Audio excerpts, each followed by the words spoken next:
Gotta do a little dance. Get ready.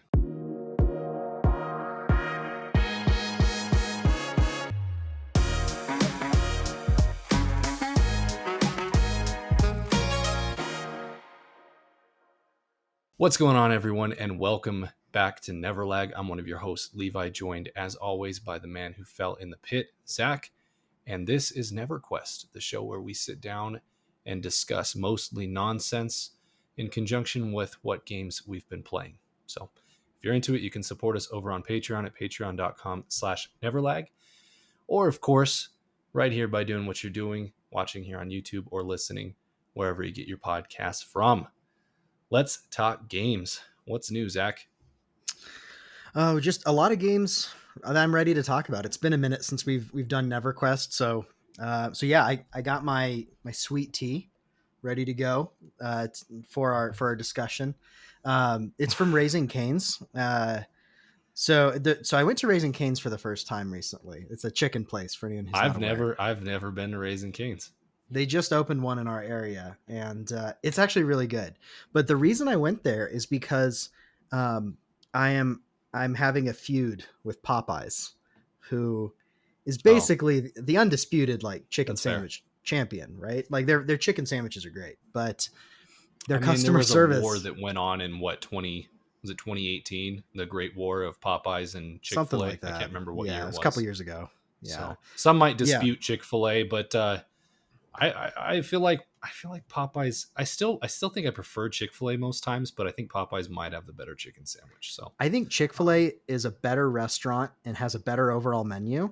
But I think Popeyes, I mean, obviously operationally, it's not even a question. But in terms of just the chicken sandwich to chicken sandwich, I think Popeyes might be a little bit better. But so I've had some negative experiences with them in the past 6 months. I went 6 months ago and I was like, hey, could I get a spicy chicken sandwich? And they're like, we're out of the spicy chicken sandwich. I was like, all right, I'll take the regular chicken sandwich. And they're like, we're actually out of that too. I was like, okay, well, maybe you could have cut that out and just said, we're out of chicken sandwiches, because you maybe could have anticipated my next question. And the whole time, they act like you're an imposition. We don't have that either, sir.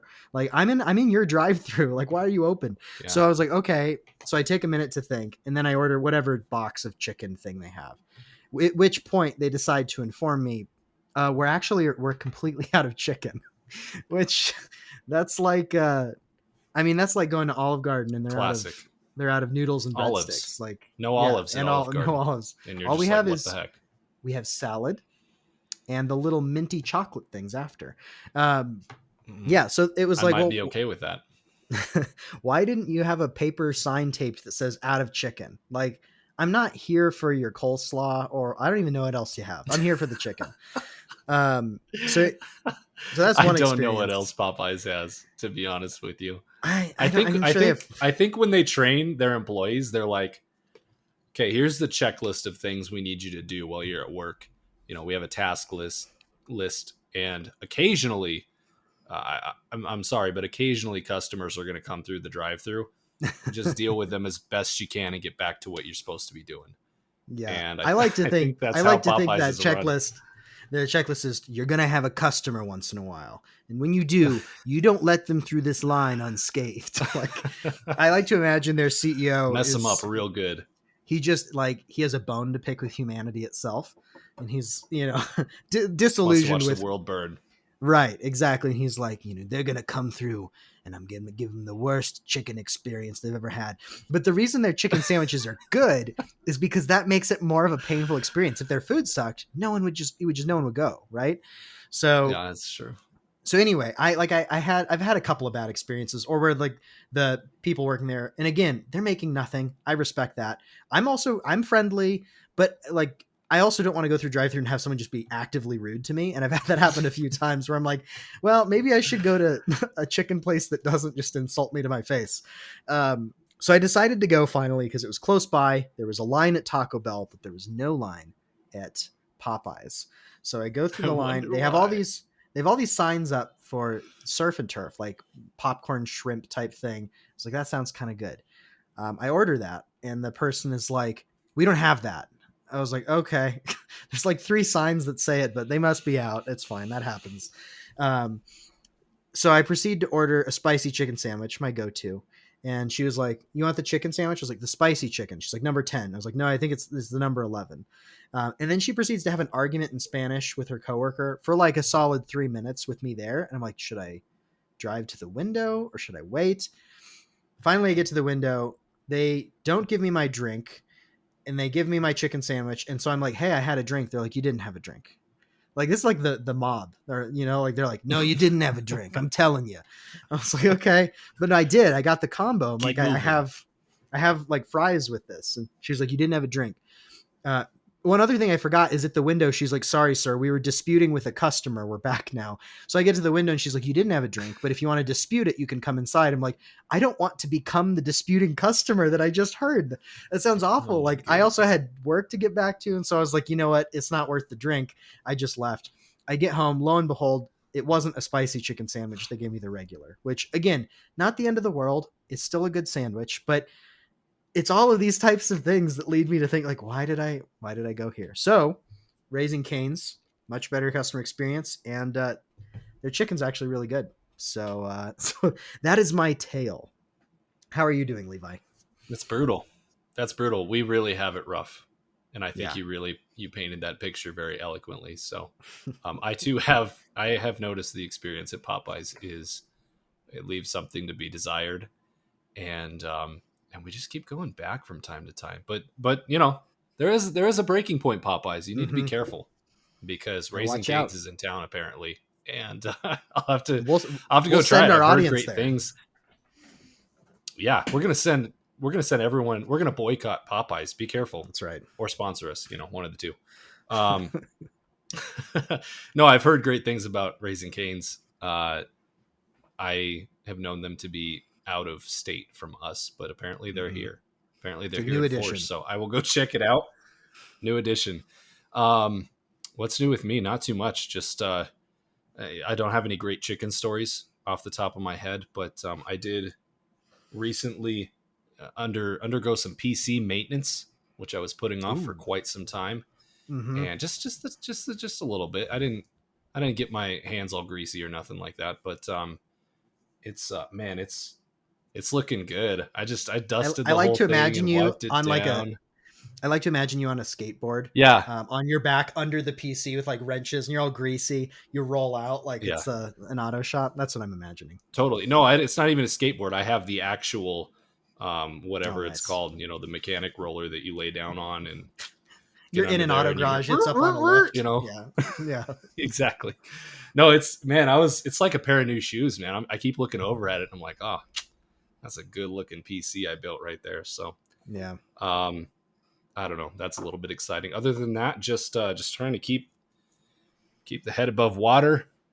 Try and play some games from time to time. So I don't know. We can start with you. What have you been playing?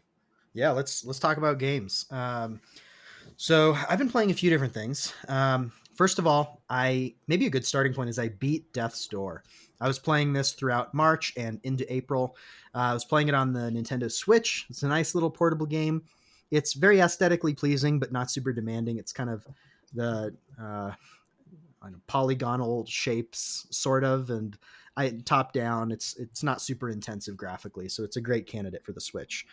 Um, and yeah, I beat it. I also beat the secret ending, which I found out there was a secret ending to this game. Ah, yeah. So I did do that. I'm not sure if I 100%ed it, but I'm like 97% probably. Like I got the secret ending, did pretty much everything. To unlock the secret ending, you have to find almost everything. So I pretty thoroughly beat it, but it was really fun. The first time I tried it, I bounced off of it a little bit. The first hour or two, I didn't hate it, but it didn't pull me in. And then Horizon Forbidden West, Gran Turismo, and Elden Ring all came out. So obviously I got distracted. Um, but I went back to it because, sometimes I'm on the go. I can't always be at my PC or my PS5 playing. I have kids. So it's a great game to like kind of be playing while I'm walking around doing stuff. Um, but yeah, my overall thoughts is that, I think it's a really solid game for the type of game it is. It evokes the old Zelda. type feel, but it also feels a little bit more modern in its approach. I think the combat is fairly fluid. There's a nice variety of abilities you unlock throughout the way that also kind of give you the Metroidvania feel of like there are a few different abilities that unlock certain types of areas. It doesn't take that quite as far as I would like it in some cases. It wasn't the abilities you unlock along the way are generally not transformative to the level of something like Hollow Knight, but or Yeah. they don't always unlock entirely new areas. Sometimes they do, but it just felt like the Metroidvania side of it. It was good, but not great. Definitely could have pushed a little farther, but for the scope of what this game was, I don't know that it needed to. I think this game could have overstayed its welcome. I think it was right about on the cusp of okay, I'm satisfied with this experience. Um, I think the game was very charming. So combat was fun, abilities were nice for the most part. I liked the areas. There was a decent variety. Some areas I really liked, like the witch's estate. It was a really cool aesthetic place. Um, the I think the characters were pretty charming. One of the things I ended up really liking is you'd interact with in-world characters here and there, and the dialogue was really well written. And there were moments that actually made me kind of chuckle out loud. For example, there's this one character in the Urn Witch's estate grounds you meet who has a pot for a head. And he tells you basically that the witch cursed him with a pot for a head. And there's a whole reason as to why. I won't go into all of it, but it was just amusing in the way he talks about it and kind of like unraveling that mystery. And so a little bit of silliness, but there was also some heart. Like the characters, um, they were quirky, but they felt relatively real. And I think there was some emotional weight with like the themes of the story of, in Death's story, you're a little crow going around reaping the souls of others. And basically the big bosses are souls that should have moved on, but haven't. And so you have to deal with them. And so there's kind of an acceptance and coming to terms with life theme that I think was well done and was maybe a touch heavy, but I think it was executed in a cute, enjoyable way with fun mechanics, fun combat. And the last thing I'll say is I think there was some nice little secrets that you could that could unlock different things, especially with the secret ending. So you beat the game, but it kind of leaves it open. There's some stuff you realize you haven't done, and you start to realize there are some different secrets that you have to unlock to get to this final ending. And some of those were pretty fun and memorable. Like there's one quest where you find this pub or tavern in this one area, and there's a guy who runs the pub or the Oh, I bar. was gonna ask if you did this one specifically. I did.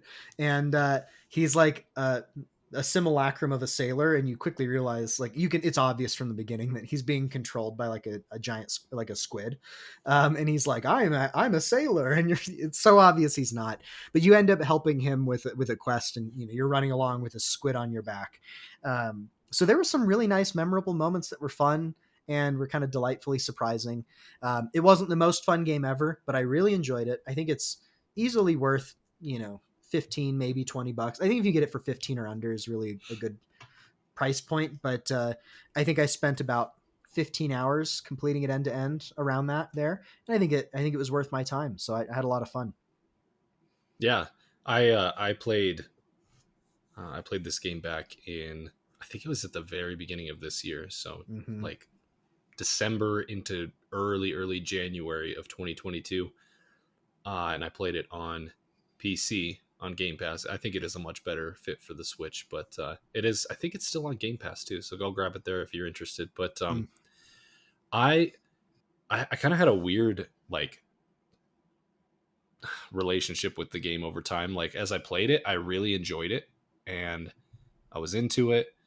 And thinking back to a lot of the things you've described in the different areas and the characters and the combat and the very satirical um, kind of set piece of you being this like accountant for the company of death or whatever you might conclude.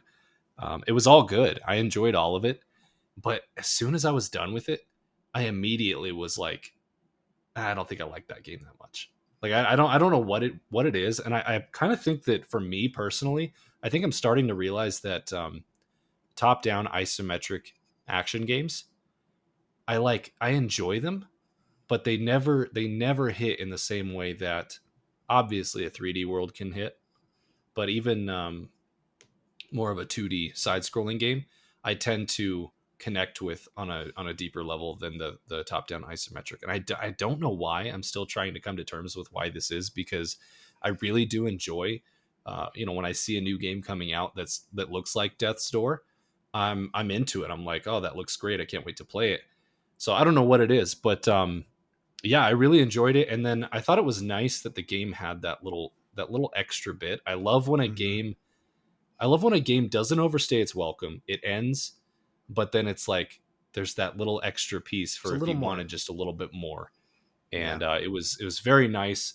Um, I mean, it's a little bit spoilery. We won't get too spoilery, but yeah, the fact that basically there's things clearly you couldn't do in the game when you reach the ending, Mm-hmm. and um, essentially you can turn. Correct me if I'm wrong, but you turn the entire world from daytime to nighttime, right? Correct. And Yep. that's what propels the change in the world. And so once it's nighttime, now things are different in the world. And after beating the game, you get to run around and do various things, collect items you couldn't reach before. There's even a few little quests, like you mentioned with the squid, that are very charming and send you back through areas you've already finished, Mm-hmm. with a kind of a different lens, different perspective. And yeah, all in all, I would agree. It's a great package. It's very quality. Um, there's not too much like specifically that I can pick on and say this was bad or this was bad. I think by and large, pretty much every aspect of the game feels very well developed and thought out, and pretty good to play, I would have to say. Yeah. I completely agree. I think it was charming. I think it was fun. Um, Isometric top-down games. I haven't played enough of them to know exactly where I stand. This wasn't my favorite thing of all time. I know some people last year were like raving about this, like this is my favorite game of the year. It wasn't quite that Yeah, it territory for blew me, but up. it was fun. I think it's worth the praise it gets. And if this is your type of game, this is a great thing for you to play because, like you said, Totally. You there's not play, really anything it does poorly. yeah, you played Hob recently, right? Did you finish that game? I finished Hob right So before the end of the year. okay, so yeah, I remember when we were talking about this. I was curious to see, now that you finished Death's Door and presumably had a little bit of time to think about it. Um, hmm how do they compare, and which one did you like better? Oh, that's a tricky question because I like different things about them. Um, I think Death's Door is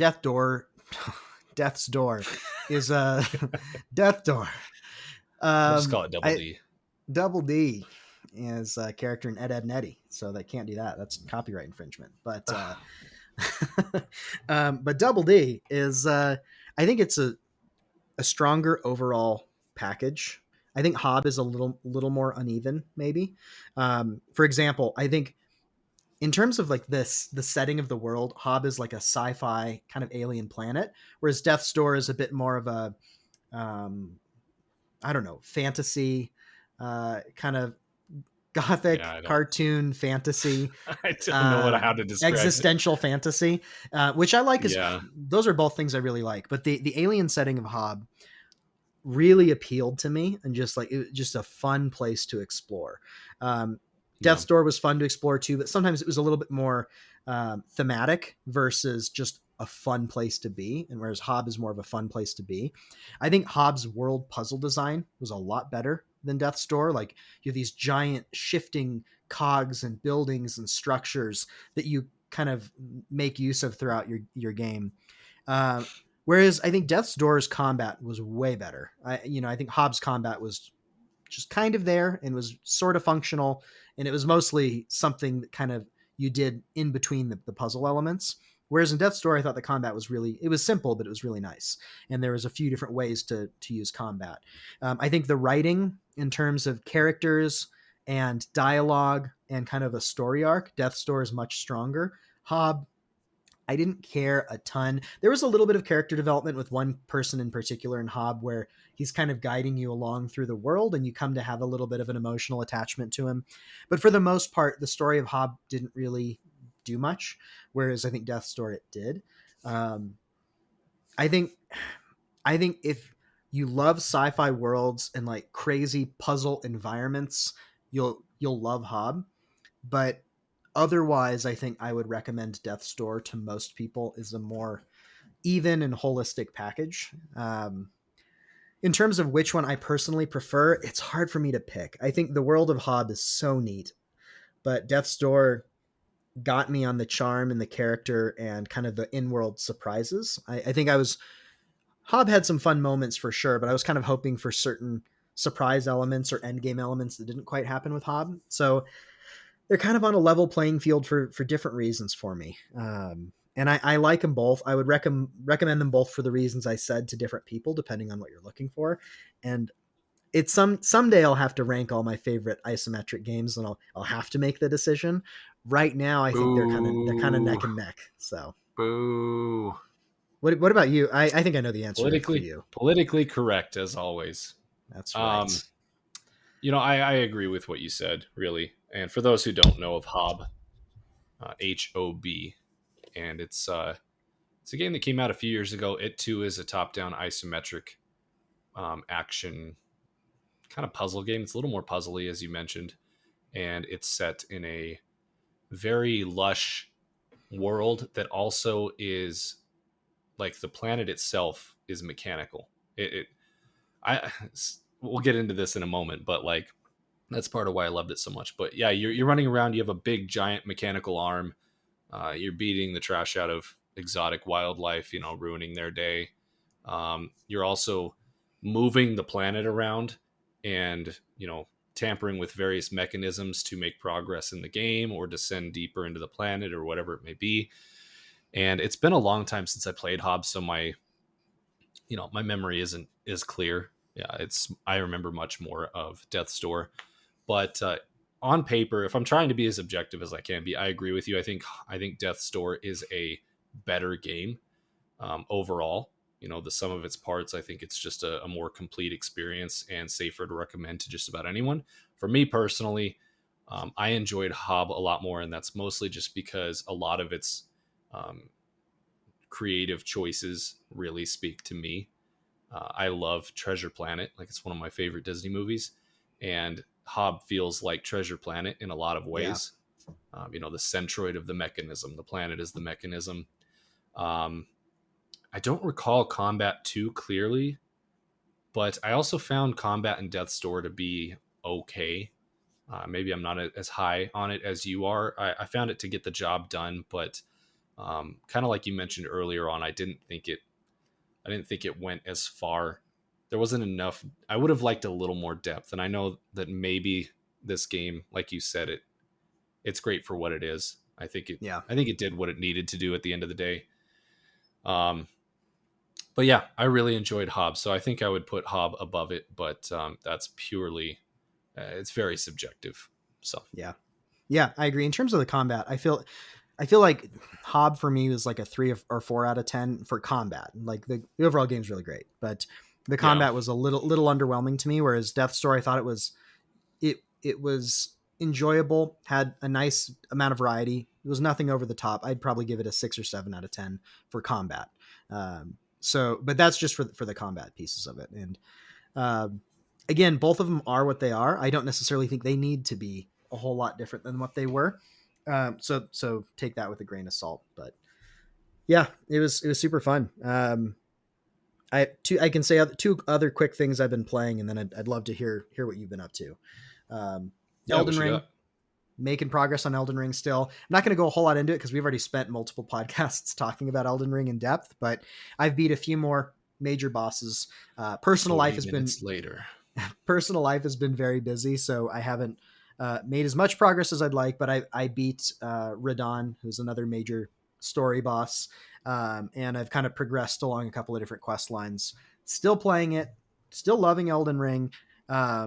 Starting to feel like I'll never finish it because my life's busy and it's a massive game. But I am still playing it, so happy to report that. And then finally, I picked up Kirby in the Forgotten Land, and on Switch, obviously, and I started playing that a week or two ago. Not super far into it, maybe 4 hours in at this point, 3 or 4 hours in, and it's fairly fun. I'm not sure how I feel about it overall yet. It's not bad, and it is enjoyable. It's a Nintendo game. Like I've been enjoying the time I've had. It's fairly weird. Yeah, I mean, it's not the weirdest thing ever either, but it's kind of Nintendo cutesy weird. Um, and yeah, I'm trying to decide how I feel about the overall, like what the game is. I think a lot of people will love it. It is fun. Don't get me wrong. I'm enjoying it. I need to play more of it to have like to be able to eloquently or even coherently speak to what I like and dislike about it. It's Yeah, we got to set the bar cute lower than characters, eloquent. bright colors, interesting levels, some weird abilities. It's kind of a Nintendo collectathon to an extent, and that's satisfying. But I think I have some critiques of it, so we'll get into that in the future. But I'm enjoying Okay. it; it's fun, and yeah, that's what I've been up to. Yeah, it feels like the conversation on Kirby. What's the full title? Wonderland, Kirby and the Forgotten Land. the Forgotten Land. It Yeah, feels I've already forgotten the name of it. It feels like the discourse around that game dropped off very quick, yeah, like way quicker than most Nintendo games. Um, which isn't too surprising. It's Kirby, yeah. but it is a little surprising because leading up, it kind of felt like, oh, Kirby's arrived. Like we're getting the Odyssey of Kirby, I can and tell you right now, I don't. I don't think Uh, this is in the echelon of your Mario Odyssey or yeah, Breath of the Wild, yeah, especially. This is if I was to like have three tiers of Nintendo, like tier three being or tier one being Breath of the Wild, Mario Odyssey, tier three being just awful. I don't know, I don't have an example, but awful games.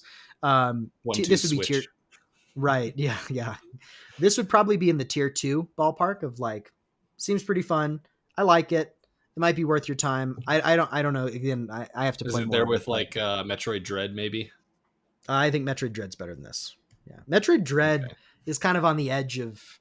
It's Yeah, kind of yeah, it's teetering tough. on the edge. That's Maybe what it's at happens the when you top have of. three categories. Yeah, I should have more. So we have a 10 tier system, just for Yeah, this right. example. Well, I'm Um, curious to see how far you get into it, if your mhm. opinions change. I kind of get the sense that, like, as much as I kind of intend to borrow it from you when you're done, I honestly, like we've talked about, um, I'm getting a little choosier with uh, the greatest commodity, right? Time.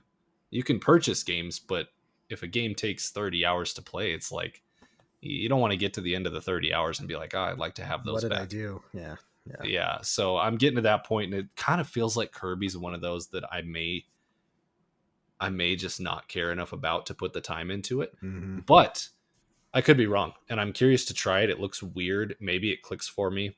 Um, I don't know. Does it feel terribly childish? You know, A little bit. overly It's tough with simplistic, Nintendo. overly kind of like I don't know if you recall this, but when Yoshi's Paper Crafted World came out, I was kind Hmm. of like, oh, that looks cool, that looks cute, and wholesome, great game. But you play it, and it's like it's brain dead easy. Like I know Nintendo Yeah, games aren't the hardest thing in the world, but there is some skill level to Mario Odyssey or Zelda or yeah. Metroid Dread. Um, Hmm. anything like that, Yeah, or is this like brain dead easy? you know, I haven't played any of that Yoshi game. I saw a little bit of it. I don't know if it's quite that brain dead easy, but so far it's been fairly easy. I want to play like a few more hours at least to get a sense of like how does this game progress and is there more depth to it. There's definitely an interesting variety of abilities that you can use to problem solve, but it's been pretty straightforward so far. Combat's been very easy, and I don't know how much that's going to change. So it seems like this might be in the camp of like TBD, very easy. Yeah. TBD. Yeah. Okay. Cool. Well, so for me, man, it's been a minute. I gotta gather up all the things I've played in the last what, like 2 weeks? Has it been more than 2 weeks? Yeah, I think it's been three or so. Yeah. So I finished. I believe since we last did our NeverQuest, I have finished.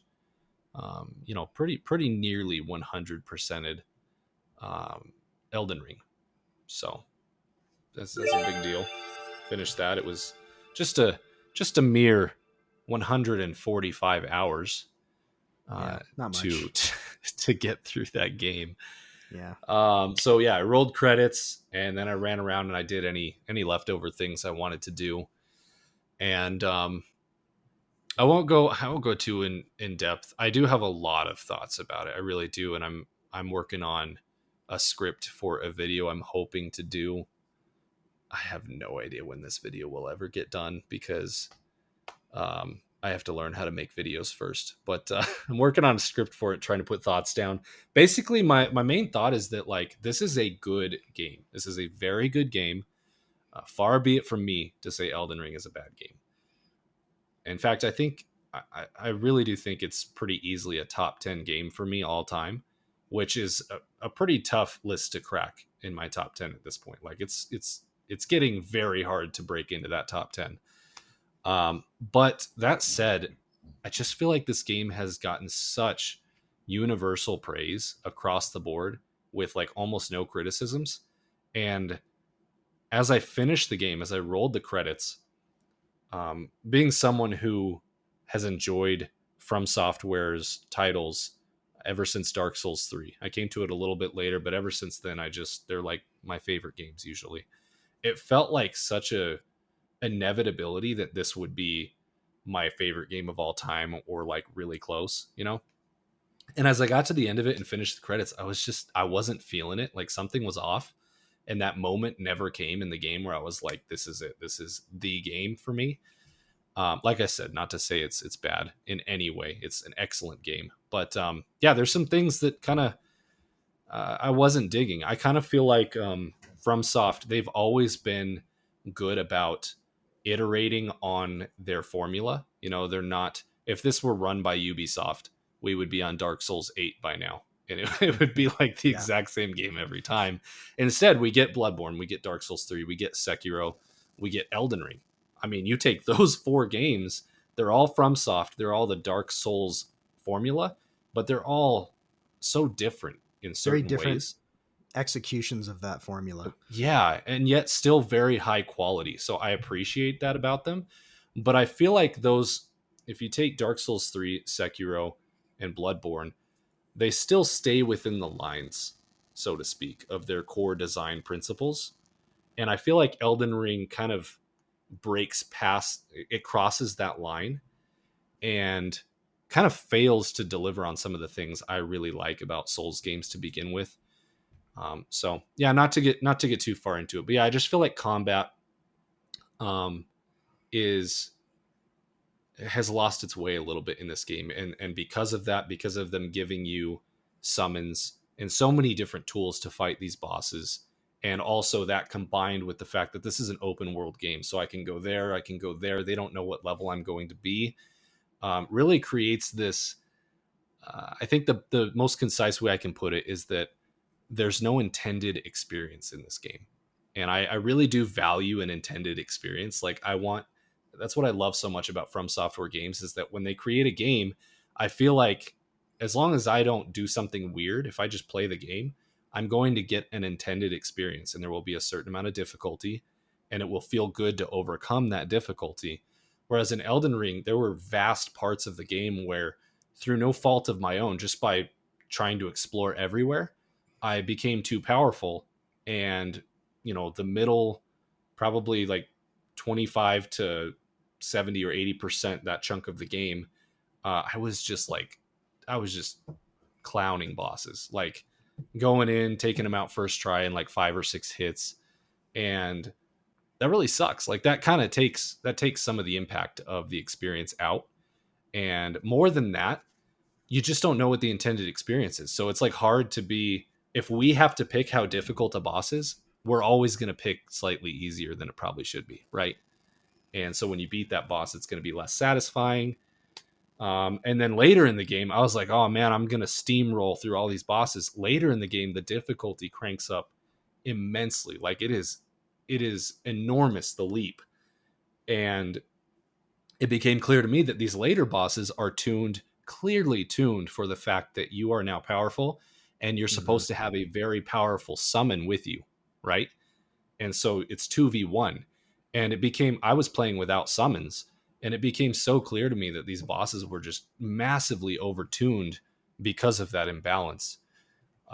So, anyways, like I said, I'll go more in depth. I've Yeah. got something I'm working on, but I have a lot of thoughts about Elden Ring, and I continue to mull on it. I don't know where it will land on my all-time rankings. I have to look at it. At some Yeah. point we should that's what we should do. We should do one of these where we actually go through like our top 10 games of all time and really hammer Yeah. out that list. But I feel like it'd be fun to yeah, all do that. done. Maybe fun to do that on a yearly basis. But yeah, it's interesting to hear you talk about it because Elden Ring for me is feeling like a top three game for me at the moment. I haven't beaten it though. I also haven't beat the other Souls games. So we're coming from some different perspectives. Um, it feels very much like FromSoft decided to build for a broader amount of people and a broader amount of preferences and play styles, which has its benefits. And I think some people really love that. I feel like there are people who the intended experience is either something they don't like as much or is really challenging for them and they don't enjoy it as much as uh, folks like yourself, and this makes it something that they feel that they can enjoy. um, but that's a trade-off, right? It's not, you can't Exactly. necessarily You can't always have it have your all. cake and eat it too. You can't Maybe please you everybody. can fudge it a little bit, but there is a sliding Yeah. scale, and I think they slid more over to broader uh, set of people who will enjoy this game, more options, more variety. And I think the reason this game blew up so much in part beyond the hype is I think there are a lot of people who ended up loving this who were not as diehard Souls franchise I think people. there's a lot of people who have never played a Souls-like game who wanted to. Yeah, And me. this does provide Yeah, exactly this does provide that entry point. And so yeah, I don't necessarily begrudge it. I think it's cool. I would like to see them kind of tighten up dial and it pull back back in. a little bit, dial it back just a touch back Yeah, towards an intended experience. Now that they have, you know, how many millions of people have played this game, maybe they yeah. can kind of get back to what they do, and those people are now in the system. You know, I wouldn't even just say intended experience because again, I think this was partly their intent, but just like a controlled experience because they intended for there to be way more options, which it's like a factorial where you have way more things you can do, way more summons, those multiply, they become this huge like permutation of things that are now possible. That was intended pretty clearly on the design decisions they made, but it's way less controlled. And I think the control is like a very maybe a way more hyper intended experience like you're talking about. sure. um, and some of that ties in with the difficult settings, although I don't think it's just that like we talked about. So it'll be interesting to see what they do from here because I think a lot of people love this. I'm loving it. I'm excited to go back and play other Souls games. I think this succeeded in making me serious about going back and playing the other entries in the series. And it does make me wonder, like, what are they going to decide to work on next? Are they going to continue to cater towards a wider variety of play styles, or are they going to go back to a more controlled, specific experience? And I think both can work really well. Yeah. Both are different groups of people. Ideally, what I would love to see is for them to go back and make like a blood. I think everybody wants Bloodborne 2, right? Not sure how possible that is with all of the IP rights and all of that, but ideally, Are you stealing Blood. my Bloodborne open world? No, well, I was The going to get Elden at Ring that. of Bloodborne. Yeah, but I mean, for now, like Bloodborne 2, uh, what I'm thinking is one or two more controlled experiences. Go back to a version that's a little bit tighter. Yeah. Maybe add in a few pieces of the open world that worked well. Um, and then maybe a couple of games from now, we'll get another massive sprawling open world epic. And maybe that's in the Yeah, I'd be Bloodborne totally universe or fine with something. that. But And here's my quick 2 cents. If they want to keep, because the money's going to tell them to make another Elden Ring, right? right. So my fear is I'll never get a Sekiro 2 or whatever. I hope they kind of alternate, like you were saying. But also, my feeling is that if they want to have their cake and eat it too. And I don't know if this qualifies honestly, but if they want to have their open world Elden Ring feeling game and still maintain somewhat of a controlled intended experience, and I'm referring more to like when they create a boss, usually they have an intended difficulty, right? They don't want you to go up and Right. stomp Radon's face in and not really feel the impact of defeating him, right? I think the solution to that is to make a game like Elden Ring that's combat is narrow like Sekiro, and take the leveling, take the take some of the RPG systems out like Sekiro did. A lot of people, it was controversial. Some people didn't like it, but what that does is it creates a game more like Breath of the Wild. That's why Breath of the Wild's world works so well, is that you don't become level 30 Link and then all of a sudden destroy level 1 enemies, right? You do get more powerful weapons, but your power progression is very limited in the world. That's not really the measure of your progress. And unfortunately, in Elden Ring, that is completely the measure of your progress. If you're level 150 and you're running around Limgrave, you're going to absolutely decimate everything. And that's the core problem that's kind of always existed with open world RPG games. Mm-hmm. And so if they were to focus in the combat like Sekiro and make it so that your power progression isn't, level based or anything like that, but more so more skill based, maybe you gain some abilities like Sekiro has where you get the ability to counter certain moves, things like that. And that way you can maintain kind of the same difficulty no matter what direction the player goes in the world, right? I think that would kind of solve the problem, because that was my biggest problem is if the player doesn't navigate the world in the way that you kind of think they're going to, they're eventually going to come to areas later and they won't get the same experience from that area because they'll just be too powerful. So anyways, here's what's crazy. After credits rolled, I then booted up Elden Ring on PlayStation 5 and proceeded to go get the platinum for it really quick. So that only And took it took yeah, right. I'm like a third of the way through the game, maybe not even that actually. And I you thought about that. platinumed it and beat it. I was like 6 hours into the PlayStation 1 and I'm like I'm way past where Zach is already. So, but once that's the other thing about Elden Ring is once you know where stuff is, 85-90% of the world you don't even need to touch. It's great Right. for that first playthrough and that exploration, but after that, a lot of the map becomes kind of irrelevant. But Right. yeah, ran through, got the platinum. I was a little bit surprised to find, because I've been watching my brother play and I was like, oh, it looks good. The frame rate looks good. But then when I booted it up for myself and played it, I was like, yeah, it still is noticeably worse than PC for sure. Mm-hmm. So there is that. Let's see. Other than that, I do have some other some other games I'm playing or have been playing. But check this out. This came yesterday. Let's see it. Nice. That's the Steelbook. Yep. Yeah. So I held off on getting pretty Sifu. sleek. It's actually really nice looking, man. Mm-hmm. A lot of the Steelbooks that brings look really good. They look good, man. I just love how artistic they are as opposed to like commercialized. Totally. They're just so much more artistic looking, and man, it looks good. So that brings my collection to 4 Steelbooks, which is officially a problem. It came with some really cool like pictures and postcard things. Nice. And then an art book, which I haven't really flipped through because I haven't played the game yet. But yeah, that arrived yesterday. I'm looking forward to getting into that. I legitimately have like a queue. I need to like make a queue of video games to play next because it's starting to stack up here. But other than that, I've been playing, of course, Genshin, right? The greatest gacha of them all.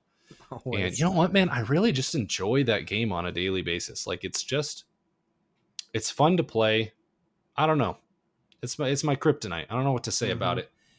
They came out, since we last spoke, they came out with a new patch. I don't know what the number is, but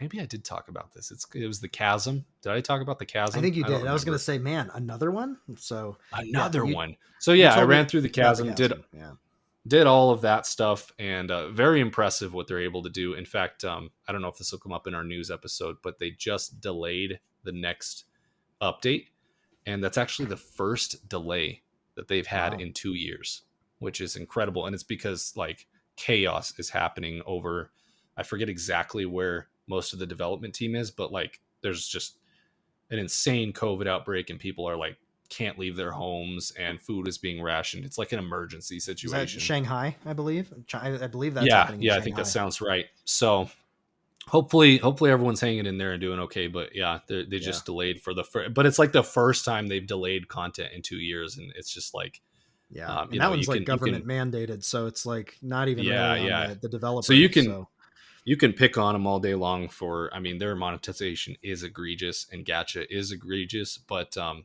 at the end of the day, at least since they're making money hand over fist, they've been consistently cranking out content in a way that like Yeah. Destiny could never dream of, So Yeah. They've been reinvesting in the that game at the very yeah, least. yeah, you can feel it. It does feel that way. So other than that, I got this right here. I started Star Wars.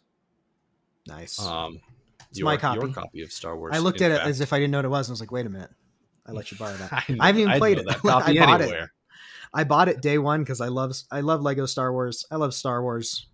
And this seemed like a much more fun way to enjoy the IP of Star Wars than to try and watch, especially some of the more recent movies. So I picked it up, but haven't had time to get to it. So yeah, Yeah. what do you You think about it so far?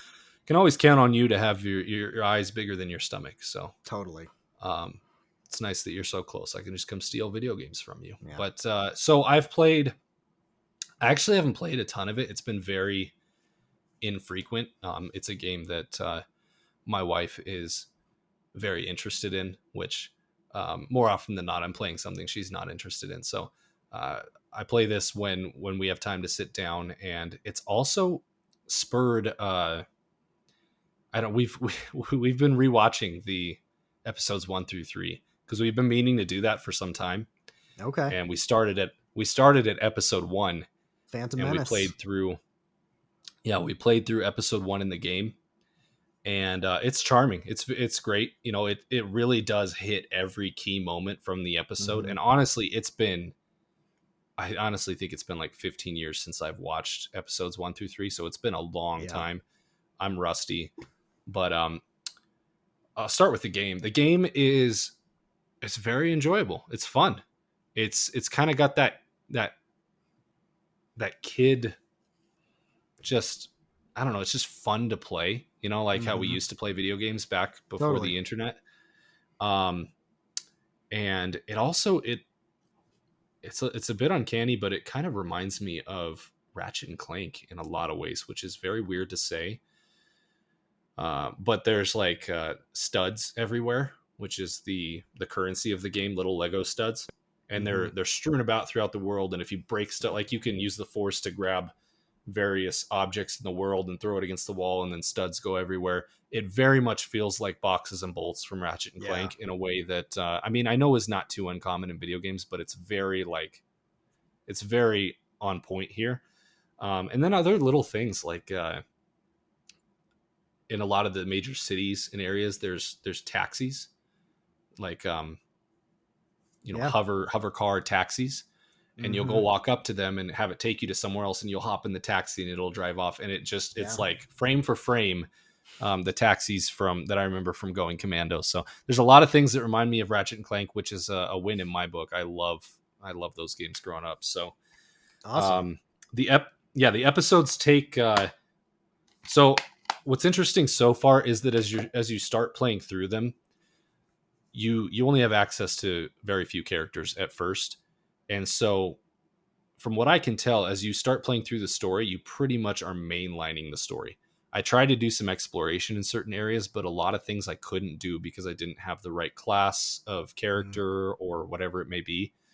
And so pretty soon I was just like, you know what, we're just going to go through the story. Like I'm not even going to bother with some of the exploration, which is a little bit of a bummer because it's like you kind of would like to do that here and there when you want to during the Right. episode, but it kind of feels like, all right, let me just get through the story, enjoy the story, and then later when I have a bunch of characters, come back and we can mess around and explore, which is Yeah. fine. It's fine. Yeah. Beelining the story, the episodes take probably, I would say like an hour. Eh, I've only done Gotcha. 2 of them so far, but an hour plus, hour 15 maybe. Mm-hmm. So not terribly long, but yeah, we finished episode 1 and we were like, we kind of had this debate about like, okay, should we play the episode first and then watch the episode, or should we watch the episode first and Mm-hmm. then play the episode? And we kind of settled on watching it first. So since then, we've watched episodes 1 and 2, which Okay. is very interesting after all these years, all the hate that those episodes get, and rightly so. But I have to say, after rewatching episodes 1 and 2, as bad as Jar Jar is, I actually think episodes 1 through 3 would be exceptionally good if Anakin was not the absolute worst. Like he is Yeah, he's a problem. He's so bad. I don't know if you recall, but like I do. it's such a bummer that Darth Vader, the one of the most iconic villains in media history, his development, his prequel development, and his descent into the dark side is so incredibly poorly handled, Yeah. poorly acted, poorly portrayed. I mean, Anakin is just the worst. He's creepy, he's moody, he's like just Yeah. nothing about it is believable or like invests you in him as a character. Yeah. He should have If been charming and honestly, compelling. Like you should have been like we all should have yeah, loved Anakin but instead, like and you said, he maybe was even altruistic at first, like show a yeah. realistic portrayal of him descending into Darth Vader. Instead he's just Yeah. like he's just Yeah. complaining and moody and just like, I'm I gonna hate be Darth sand. Vader It one gets day the whole everywhere. time. Yeah. Yeah, so Yeah. that's my 2 cents so far. I'm just like, man, if his character were better, I actually think the movies are pretty good. Episode 1 has the fantastic pod racing scene, which is just, I mean, Hmm. I that changed my life as a kid. I love those pod racers. And then That was episode great. 2, And I actually think is maybe better. Like there's some really good stuff in episode 2, it's and it's overshadowed. even It's just been like you said, it's overshadowed by it is. the It is. You acting. really I would have say to that like ignore Anakin. you do. I would say that the dialogue and kind of the script writing is pretty weak as well. I think the world and the story and what's happening is all really interesting. Yeah. Some of the visuals are great. Like, man, the Darth Maul lightsaber fight, so good. Yeah, I think if it had better Anakin as an actor, some stronger Some better writing, like writing. if someone Yeah. besides George Lucas had written the script, I think just a couple of those changes would drastically It it increase had the the elements to watchability. be it had the elements there, the bones, to be as good as 4, 5, and 6, right? Like obviously you're gonna have a hard time arguing that with people, but I really do think it does have the bones. It's just Or at least the in the same execution. ballpark. Yeah. Yeah, in the same ballpark. The execution is poor. But anyways, back to the game. The game is fun. Um, anytime it's something we're trying to coordinate our schedules with, I get to play it a little bit less, but Yeah. it's totally enjoyable, and it seems huge so far. I mean, like people have said, there's just every scene from the movie. It does a Mhm. great job of hitting every single major point from a movie and location, and Yeah. there's a lot to do in all the locations. I haven't been able to do it yet, but honestly, it seems like this game would be a nightmare to platinum or to 100%. Like there is just Yeah. an obscene amount of random things to do everywhere. So, but yeah, I've been enjoying it. It's fun, and other than that, the only other thing I've played, um, I think since we last spoke, is I finished, and I might have brought this up when I started it, but I finished Golf Club Wasteland. Man, I almost forgot the name of it. And this is a very small indie game. It's a side, not even side scrolling. Honestly, it feels honestly it feels very phone gamey, which normally I'm Mm. averse to. But it's just a golfing game. You're an astronaut who's come back to Earth. Everyone has colonized Mars, and you're back on Earth just playing golf. And it's very arcade like. There's a lot of just kind of ridiculous set pieces that you're golfing on, and the art style is very cool. I'm sure we'll overlay some video of it, which I think we did last time as well. And yeah, it's just it's a fun small experience. I got it on PlayStation for like $3. I think it was on sale, and got the platinum for that game, and I had a good time with it. It's just a couple hours, if that. And Nice.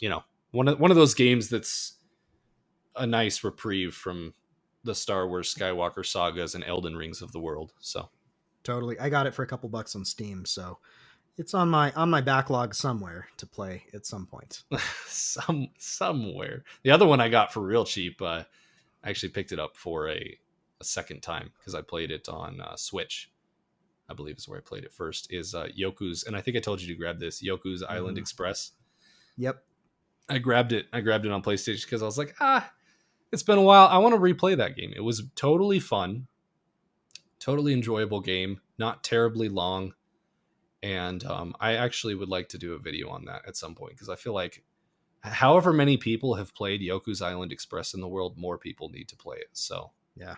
um, I'm gonna dip back into that a little bit. It's just good vibes. That game is such good vibes, and somehow, I didn't explain it. It's a pinball Metroidvania game, which makes no sense, but somehow it works. So trying to get I you and have my brother both to play that game. I have it downloaded on my Switch. I got it for a handful. Like, I don't know. I got it for $5 or less. So I don't know if Kirby doesn't. Kirby is kind of teetering on the edge for me. So if I get burnt out of Kirby pretty Yeah, soon, I might start that up instead. if you hit the buzzer, Yep. move on to Yoku's on the Switch. You don't have anything else lined up on the Switch, do you? I have some other stuff on there that I purchased, but I think that would be the next thing to prioritize Okay. playing. Yeah. Well, here's to hoping Kirby falls on his face then. Yep. No, I'm just kidding. I'm just kidding. But no, yeah, that's you should definitely get to that game because I think we should talk about it, and I think you should have played it because, like I've said before, it's beneath Hollow Knight and Ori. I mean, it's like I've played quite a few other Metroidvania. You've got Metroid Dread, and sure, you could rank these in any order, but for some reason, Yoku's Island I think is like my next favorite Metroidvania. It's Wow. It's hard to argue seriously, but it's my list, and you can't tell me otherwise. So. No, that makes me very excited to play it. It sounds unique and different, and I already paid for it, so there's always that. There you go. It's got that going for it. Nice. Well, I think I'm about out of game stuff. I'm looking forward to getting to Sifu now that it's here. I can't believe it's May. It's crazy. What is it, May 3rd right now? It's absolutely insane. I pre-ordered this like 2 months ago, and it's just when it showed up at my door, I was like, what time of year is it? What's happening? What year is it? I'll be getting to that soon. Yeah. What year is it? 2024 yet? I can't tell. Yeah. Nice. Well, that'll be fun to talk about once you get into it. Yeah, definitely. So, all right, that'll wrap it up for us here on NeverQuest. Thanks for sticking with us. Remember, you can find us over on Patreon at patreon.com/NeverLag, and we'll catch you next time on NeverLag.